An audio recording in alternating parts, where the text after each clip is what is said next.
Well met, lords and ladies, Jacob Butter speaking, and a warm welcome to this week's Walking Wednesday. And yeah, it's quite a lot has happened. Then again, it's mostly because I've deliberately kept myself busy. I can definitely announce that the guest in question has in fact arrived, is at the house right now. And so, well, the time that I was doing all those streams, yeah, I was prepared for this moment. That being said, after returning from the hospital, my dad came in and said, "Oh yeah, he's here now, and he'll be here probably for a couple of days." It's like, a couple of days? I mean, I know that, I guess I interpreted like the indeterminate amount of time in my own way. It's like, oh well, you know, he's going to need like a lot of recovery, especially if he couldn't go like upstairs or anything. But yeah, who knows? Maybe it turns out that the gap between stream releases would not have been as substantial as I might have been led to believe. Which, yeah, I mean, I guess that's the silver lining. I've got an incoming call from Liverpool right now that I can't really answer at the moment. Anyway, hopefully that's not going to cut out the audio from this. Yeah, so bottom line, I was, bottom line, maybe it will only be a couple of days in between, so I won't have to do as many pre-recorded videos, but then again, as they say in Spain, más vale prevenir que lamentar, which, better to prevent than to regret, or something. I'm not sure of the phrase in English. I feel like Crichton sometimes talking about, like, you know, all these mechanoid proverbs and such. And meanwhile, here I am, like, well, what's the equivalent people will actually recognise? Don't know. But anyway, so of course that means that I've been doing a lot, and there was a lot to say and mention. So I suppose, starting first off, I mean, I guess speaking of the Spanish aspect, that is probably the main thing that people are going to take away from the Gacha reviews that have been done this week. Because it has been a majorly Gacha review centric week, apart from auditions for a bunch of things. It seems now that the directors out there are picking up slack, myself included, initiating a bunch of different projects. I guess new year, new projects, I suppose. Maybe that's what it's all about. I guess that was sort of aligned with the rise of the VA community, what, like 4 years ago? Goodness me. Oh, good grief. Yeah, there was no good time to cross. Okay. Right.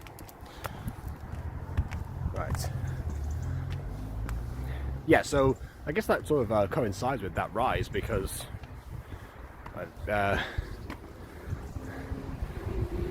effectively that's what we've got. Because it was like around January 20, well, it's February 2020 really. Maybe everyone was just getting prepared. I did also see a video this week that I didn't comment on. That was about someone's takes on the voice actor Gacha community. And I was like, well, I mean, as someone who's been in the voice acting community longer than there was a community, I might have stuff to say about this. And that was going to be one of my pre-recorded videos as well. But yeah, honestly, like a lot of those takes, you know what, I'll save those for a different video. Point is, there's a lot of stuff that's going on, but not many auditions. And that's something that surprises me to an extent. So, I guess good news, by the way.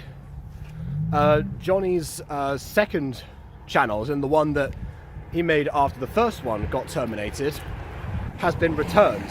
So, even though the appeal was only around for 24 hours, he actually emailed well, not emailed, sorry, he actually tweeted YouTube themselves, and because YouTube support only responds on Twitter for the most part, unless you're in the partner program, then you have creator support, but if you're not, then Twitter's the place to go. So, and then they determined that the error was, well, it was just that, it was an error. So, that the Wipeout Fan 18 channel has been restored. So again, thank you to all those who were doing the hashtag Justice for Johnny. And yeah, that's back to normal. And I guess to celebrate, to commemorate the moment, or to seize the opportunity of the moment, the Ballroom Pops revival, which has been hinted at for some time, turns out is now a voice-acted project. So, I mean, you know me, of course. Took me a couple of days to submit an audition, mainly because of other stuff that was happening, but also because, like, at one point my voice was destroyed. Again, happens occasionally. Yeah, occupational hazard, I suppose.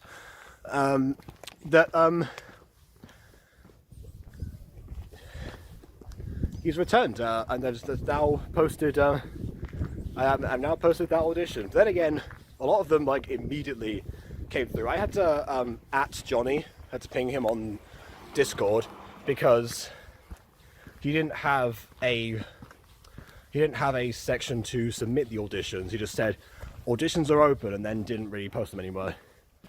It's worth pointing out that this is Johnny's first voice active project, and to my knowledge he hasn't done any auditions himself for anything at all. So I guess that leads me to believe that you know, he just didn't really know the format of the server, which again is fair enough. One of the takes in the video is that people will just focus on having a massive server, and the voice actor projects don't really and tend to fizzle out, which is certainly the case in some regards. But yeah, that in the case of Johnny, not so. He's definitely committed to this, and so are some of the people who've auditioned. Problem is, there's only 2 male characters in the whole of the audition list, and I think 4 of us have auditioned now. As soon as the auditions opened, we get like, you know, Aiden was straight in there. I had my files ready, so I was right after him. And then Nino and Josh, in I don't know what order exactly, came in soon after. So there's 4 auditionees for 2 roles. And meanwhile, there's, I don't know, about like 8 or so female roles that have not got a single application as of yet. And in one regard, that is a rare occurrence, because the gacha community is largely female, and whenever I tend to post auditions for stuff, and whenever I or Aiden even, a lot of the time we end up with more female applicants than male. Or I suppose also I should have the caveat of cisgender female most of the time. But so I'm surprised. Then again, it's not exactly like this is the only time this has happened, but it is a rare circumstance, especially because, I mean, at least there's at least 2 cis female people in the server at the moment, or at least the last time I checked anyway. But yeah, they haven't actually applied yet, despite the fact that one of them is the creator of the franchise in the first place and has done musical numbers, and presumably both of them are there to audition. Then again, I'm not really sure, because sometimes there's like, the people have like roles for fans and stuff. Like a musical community server, for example, is a good example of that, where people are there just to sometimes, you know, just have an interaction, you know, talk about some of their own stuff occasionally, but also any Mutant Girl updates that might want to happen. I don't know, Q&A every now and then, whatever it may be. But so yeah, the I don't know. It's but then again, it's not like that balance is not there. But I'm sure that both of them know what they're in for. But I do still think if people are watching this right now, if any cis female auditionees are there, then I would suggest going for those roles. Honestly, even trans females. It depends. I'm not sure what Johnny is going to be looking for in that regard. So I guess we'll find out. But yeah, for now, nothing has come of that just yet.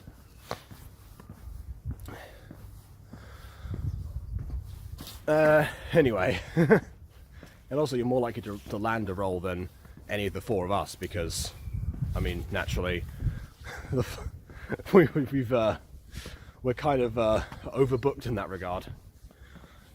But yeah, I guess back to the Spanish stuff and all the streams and everything. Really, the takeaway from that, I guess, would be do not trust your first impressions on videos all the time. I guess that's a constant lesson with gacha. I tend to reserve judgment of things until I've actually seen them. You know, even if you might think that an episode is going to be exceptional based on the person who created it, or the level of production, or something along those lines. Even the story premise, can't always rely on that, I'm afraid. And that's something I had to relearn, because I was trying to put my best foot forward, because this week, of course, was Reyes Magos, you know, it was Three Kings Day. And because of that, I thought, hey, what a great time to dive back into the realm of Spanish gachas. And I happened to find one that was voice acted, that had captions, we'd be able to read out anyway, because the captions were sometimes wrong, and they were illegible for some people on Restream. But despite that, even with those things in mind, the story just didn't make any sense. Like, it's rare to find something where every single frame actively makes the story dumber. But that's kind of what we ended up with.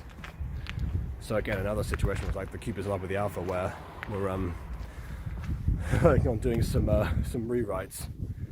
Ghosty has come on as executive producer and as science consultant. That being said, Aiden also has got the bug now of doing Spanish dubs again, which was largely unrelated to the Oxygen video, because, believe it or not, he wasn't there for that. He was just talking about Spanish dubs around this exact same time. So if people don't know, the plan is to eventually, at some point we've got enough material prepared, launch a Spanish channel with like dubs of a bunch of Butterverse properties. That's at least the plan anyway. So yeah, and I guess, but I guess, yeah, he's every now and then he gets like very excited about doing that. I think also because now with the musical Christmas special also out, and we're waiting for, you know, VA submissions also for the remake, which I have to check up on as well today, on top of auditions. It's a while before the next like scheduled thing happens to rear itself. Not to say we won't want to try and do other stuff in between, because good lord, we absolutely intend to do that. But yeah, we'll see what happens.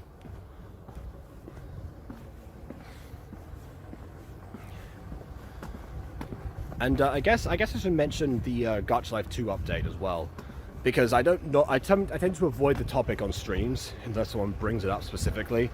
And the reason I do that is because we derail ourselves enough anyway, and no one has anything good to say, and also in the moment it mostly doesn't relate to the videos at all, and I try nowadays to try and keep those like short and sweet for the most part, so that, you know, people can actually watch the whole way through, viewer retention and such. But yeah, I've heard a lot of people, this is only for mobile stuff, so I haven't checked it out myself, but the Gacha Life 2 update that's coming out now, depending on like which country you're in, it's going in an order, I suppose. Yeah, depending on that, you may end up seeing that the main inclusion now is animated poses. That's what people are talking about, and some people are saying that it doesn't work. Some are saying that it does, but the main thing is that the animated poses in Gacha Life 1 were tweened, and these ones of course, because they're custom animated poses, they mostly go by frames, which is essentially what we do anyway. The way that it's been pitched to me, it sounds like on paper would be like a fantastic idea. Still, the main concern is always that it's not the stuff we were told was going to be in, you know. Arguably much simpler things like imported backgrounds, you would think, or I guess on their website they say you can export backgrounds with props on them as well. Not sure if that's come in yet, and that horse background has been updated since December. But yeah, things that they were promised though from day one that still haven't been included because I guess all of the different art competitions or, you know, prop inclusions and such. That's and I guess custom animators were announced. Static poses were, but apparently for some reason they conflicted with the custom ones. Not really sure why precisely that is, and they also didn't want to put someone through the rigor of remaking all of those, which quite honestly a lot of people in the community have already been doing, myself included, to an extent. I've mostly just done like walking and running, and Bon has taken that step further and gone from the 4 frames that there were before to 12, which for a custom animated pose idea would be exceptional. So really the community has a chance to pick up the slack from the developers, not that they should be obliged to do so or feel like that's a requirement. That's really shouldn't have been the case, but but we still have the chance here, at least from what I've seen, if it works, because people have said it hasn't worked. Maybe it doesn't work on iOS and does on Android or vice versa. Not really sure. Haven't used mobile gacha since October, I think. So yeah, not really my area, I'm afraid. But yeah, as for right now, it does seem like really to be like Ludome's priorities still are not aligned with unless they are aligned, and this is like what people have requested on the actual server, and they've pivoted as a result of different community demands that I'm not aware of. That's also entirely possible. Again, much like Gacha Review, I give the benefit of the doubt, especially to the makers of the app.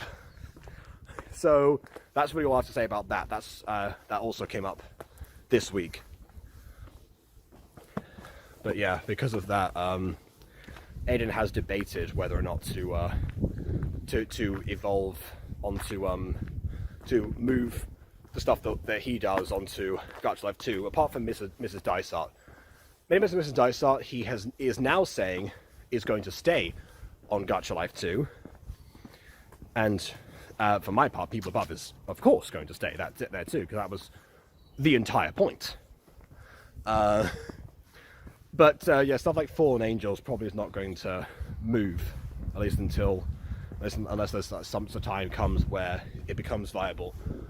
Which again, I think it's interesting, because that sort of parallels what happened when Gacha Club came out, but for a different reason. When Gacha Club first came out, people were hesitant to move from Gacha Life because Gacha Club is more complicated than Gacha Life, and by that I mean it just has more to offer similarly to Gacha Life 2.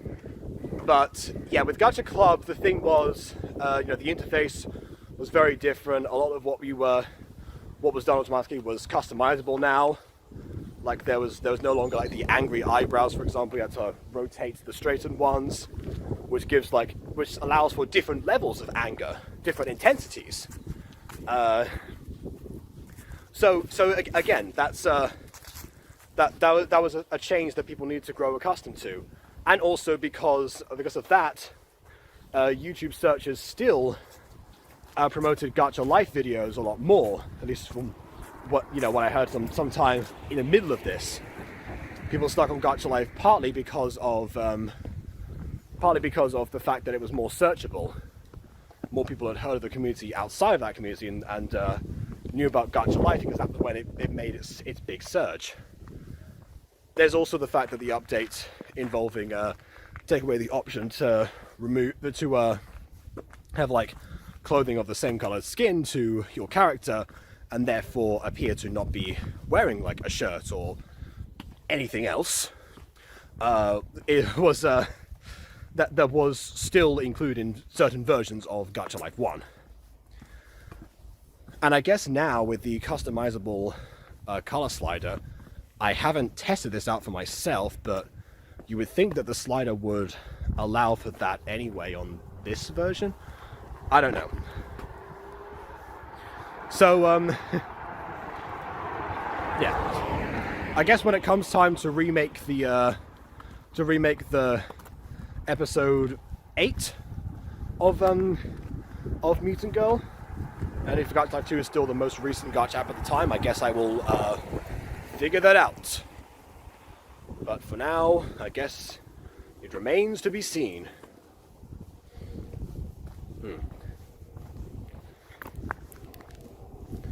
I don't know. You gotta wonder with this stuff.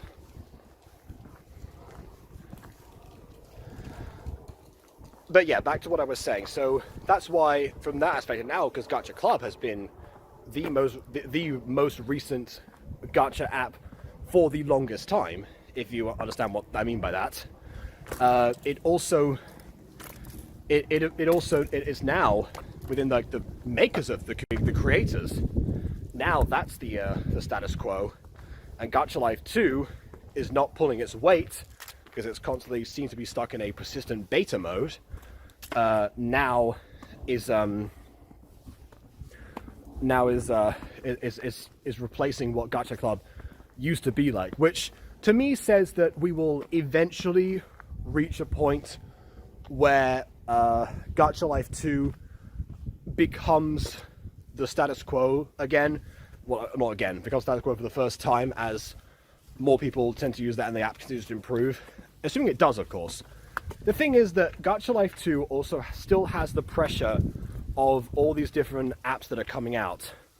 Like Chibimation hasn't been mentioned for a long time, but yeah, Chibimation, and on top of the Gacha Club mods, because the Gacha Club terms and conditions still don't say anything about like don't make mods, because how could they at this point? They've been out for 3 years.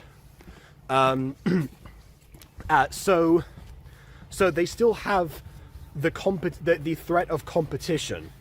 If someone actually delivers the exact promises that Lunime has made in a way where the app is more functional at the same time as having the features that are being promised, then they're pretty much doomed. They have their good name to rely on, at least. They have the reputation, that they have their established community around the word of gacha in the first place, which, by the way, is no small feat considering that gacha is the name of a game mechanic. Having gacha community is associated with like one company that isn't even Hoyoverse is an achievement. So again, we'll find out at some point. But they have those things going for them, but that may not be enough. And if I was in charge of a game company in this situation, where seemingly everyone, good grief, where seemingly everyone is doing better at the thing that I inspired them to do in the first place, I would be in constant panic mode, and I would be trying to say like, okay, what do we need to do? We need to, like, let's actually deliver on what we said. We can worry about the bigger features later. Ones we didn't promise, those would be nice, happy surprises for people. We'll do what we said first, even if it involves putting someone through the rigor of recreating a bunch of poses, which essentially is what had to happen anyway, and what people are doing in the custom poses in the first place. That's why there are so many pages that are available now. So again, Gacha Life 2 still has a lot to offer. It's just that it comes at the downgrade of some other stuff, which again, also happened with Gacha Club. With the Mutant Girl, one of the biggest aspects was that at the time of season 1, people might not remember this, but because I wasn't sure how to market it the best way. Obviously, I'm terrible at that. So it was a toss between like saying it was voice acted and whether talking about animation. And Gacha Life animations at that time were, you know, they were a big thing, and they arguably still are, but they were on the rise. And so the fact that they said they listed their poses, some poses animated poses, and they had animated mouths, I branded the Mutant Girl videos as Gacha Life animations. Even though technically every Gacha video is an animation because it's stop motion, it just has more emphasis on the stop than the motion sometimes. Whatever. Point is, that was my tactic, which then ended up being switched because then the voice acting community started to rise, and I had missed the chance at planting my feet as one of the first people to capitalize off of that, because I hadn't put voice acting in there before that happened. But that's why now they all say that it's a voice acted series, and, you know, we continue to this day. But at the time, especially like season 2 was before, started a little bit before the voice community like took off. So we had some time where Gacha Club was making waves. The voice community was, again at this point, still on the rise, but even then I was still cling on to the animation side of things, because again, there was not anything, you know me, anything that can distinguish the works that I do in Gacha, I welcome, absolutely. But yeah, suddenly the animated poses were gone. The mouths were still there, and there was the flowing hair that you could use, and the blinking. So it's like, okay, this is still animated, but I have to get used to doing custom poses now, and making walking animations and such. As in making, like, you know, using like the still poses and going through those frames, and okay, that's an adjustment, which essentially is why I'm intrigued about the animated poses in Gacha Life 2 now, because even if they're custom, they can still be reused in some certain way, and quite frankly, give an option to return to something that I've been missing ever since Gacha Club came out in the first place. But yeah, point is, like, those adaptations and changes do need to happen, and because Gacha Club has been around for so long, that people, the ones using the apps now, they're not used to those changes. Like, back in the day, Gacha Studio, I forget if it came out in 2016 or 2017, either way, people were used to those for like a year, maybe a couple, then Gachaverse came out. It was only the most recent game for a few months, because then Gacha Life hit the scenes, and that was about 2 years, kind of, maybe 2 years, year and a half essentially, and then Gacha Club, 3 whole years. Maybe a little bit more than that. It's no wonder everyone is so apprehensive now about Gacha Life 2. Most people that are in the community now haven't gotten used to that, because people who were in the community like ages before, a lot of them have left at this point. Especially because they were around when like the you know, the reputation tanked, and so, you know, they didn't want to go down with a sinking ship, which I can understand. So yeah, so people aren't used to that now. So of course everyone is worried.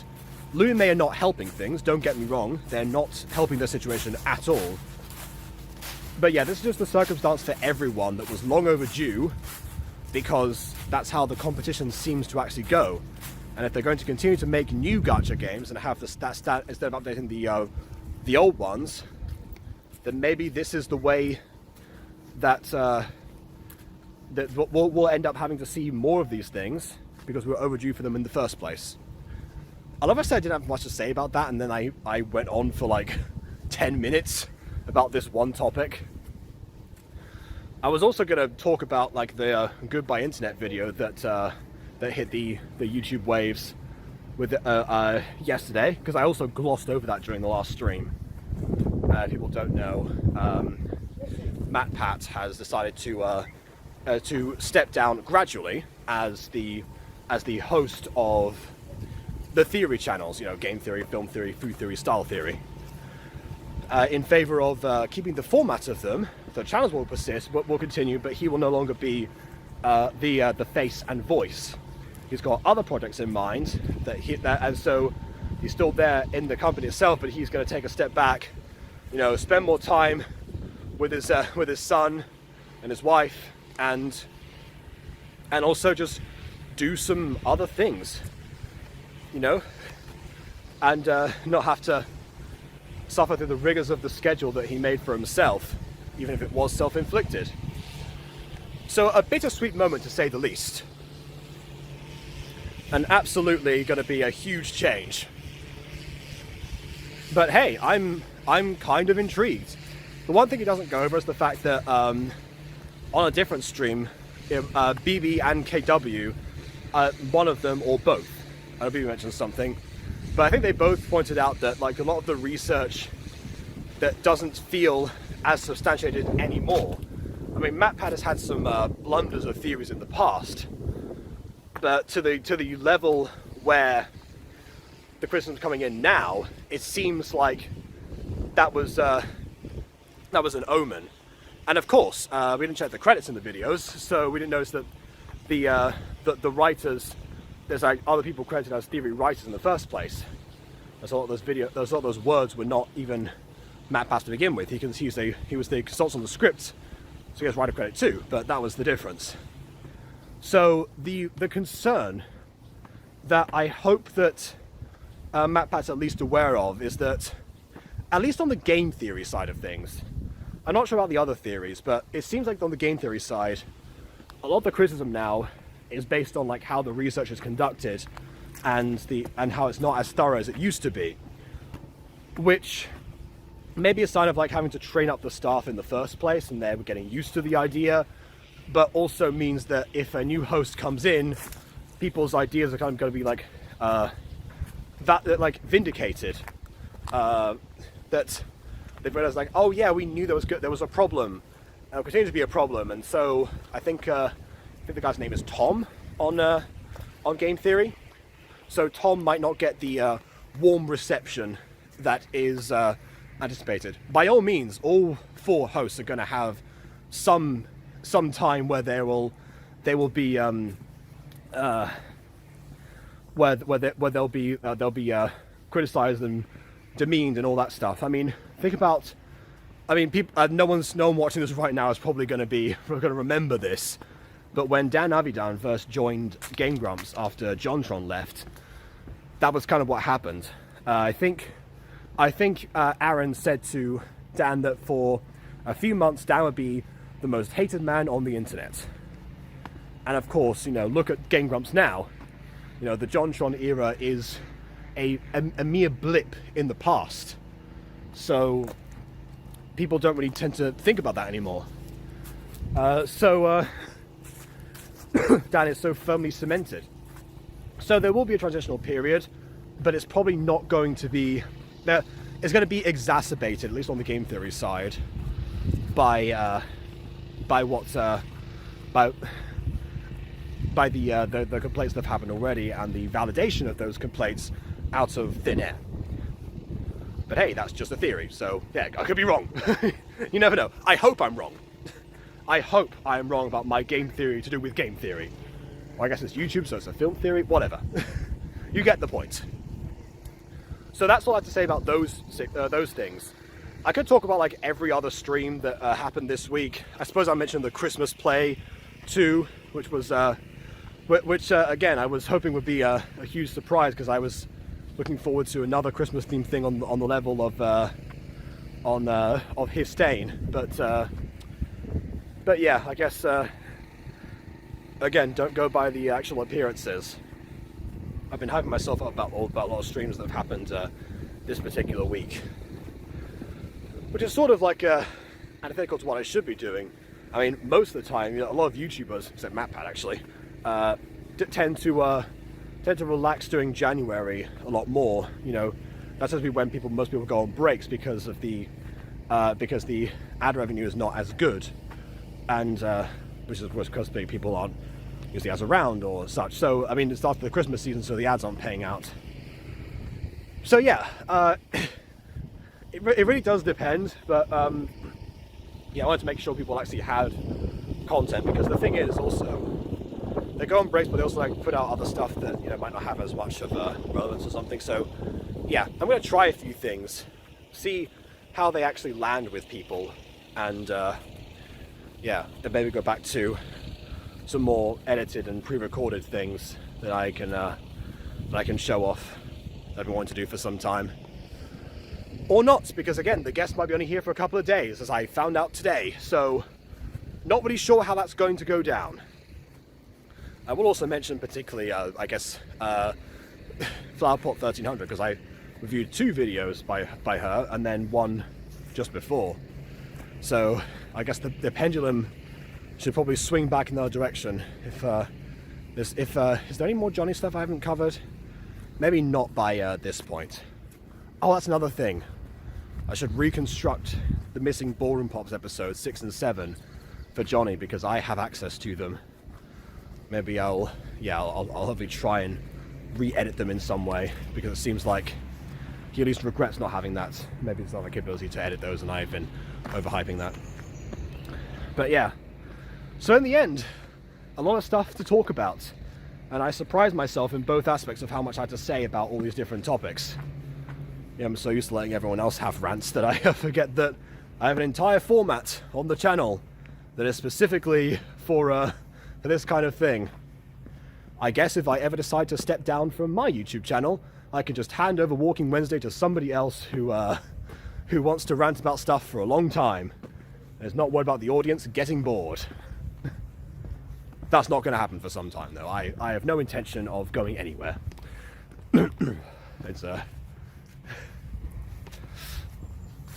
But yeah, who knows? I mean, even Aiden at one point did do a Walking Wednesday with Caroline.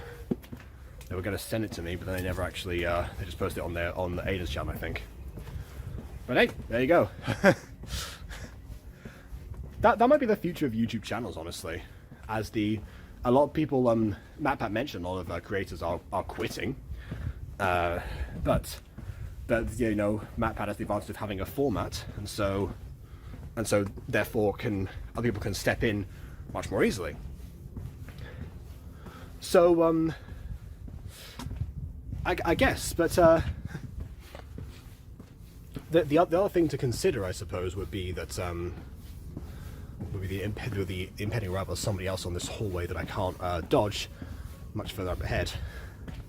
But anyone else who has one of those, they can try that. I mean, the thing is that back in the day of YouTube, when Ray William Johnson, who used to be the most subscribed YouTube channel in the world, had a series called Equals 3 that he was the host for, and then a bunch of other hosts came on to do things on Equals 3, and it didn't go so well. I'm sure that MatPat remembers, at least. But point is, I guess there's that does entail some sort of risk. But in the end, hopefully, maybe this will become more of the standard now. Equals 3 might have just been ahead of its time, honestly. Maybe now, if creators see more of this, they'll decide, oh, maybe I'll just like, take a supervisorial position. Is that the word? Position of a supervisor. A supervisorial position. Is that a word? I hope it's a word. Yeah, maybe I'll just do that. I'll take that position and let the next generation take over. That might be the trend that we start to see more of. MapPassive are going to start seeing more quitting videos. Maybe in the end, that's we're going to see more channels being opened up to other people who might have grown up with those things and have decided that and have been granted opportunity to rise to the situation themselves. And that, of course, is another theory. But I guess that's it for now. So let me know what you think in the comments about all this stuff if you actually made it this far, because again, I understand that Walking Wednesday is one of those boring formats and one that is easily emulated, but should it be? Don't know. No, not about that. Talk about the other stuff I mentioned. Walking Wednesday, I'll sort that out when the time comes, if it comes. And of course, please either like or dislike as your opinion matters already. On that note, until next time, farewell.